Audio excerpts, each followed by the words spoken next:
ఏలూరు జిల్లాలో మంత్రి నిమ్మల రామానాయుడు పర్యటించారు. వేలేరుపాడులో పోలవరం నిర్వాసితులకు అరెండర్ ప్యాకేజ్ కింద ప్రభుత్వం విడుదల చేసిన నిధుల చెక్కులను పంపిణీ చేశారు. పోలవరం నిర్వాసితులకు నిధులు ఇవ్వాలని తాను సీఎంను కోరానన్న ఆయన ఆ సమయంలో సీఎం తన కోసం ఎదురు చూడకుండా నిధులు వెంటనే వారి ఖాతాలో జమ చేయమని చెప్పారని గుర్తు చేశారు. పోలవరం రాష్ట్రాన్ని కరువు రహితంగా మార్చే జీవనాడిగా వెల్లడించారు. జగన్ పోలవరం ప్రాజెక్టును గాలి కుదిలేశారని విమర్శించారు.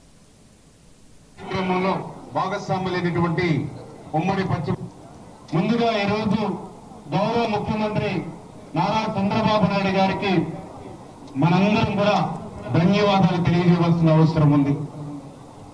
ఈ రోజు ఆయన ఒకటే మాట చెప్పారు, ఇలా ఏదైతే పోలవరం ప్రాజెక్టుకి భూ సేకరణ నిమిత్తం కానీ నిర్వాసితుల నిమిత్తం కానీ ఇట్లా 1000 కోట్ల రూపాయలు వాళ్ళ అకౌంట్ లోకి జమ చేయాలి అని ఆయనతో చెప్పినప్పుడు ఏదైతే సిఎఫ్ఎంఎస్ నుంచి నిధి పట్ల అప్లోడ్ చేసి ఇండివిజువల్ గా చేయడం ఇప్పటికే మరి వారం రోజులు సమయం పడుతూ ఉంది.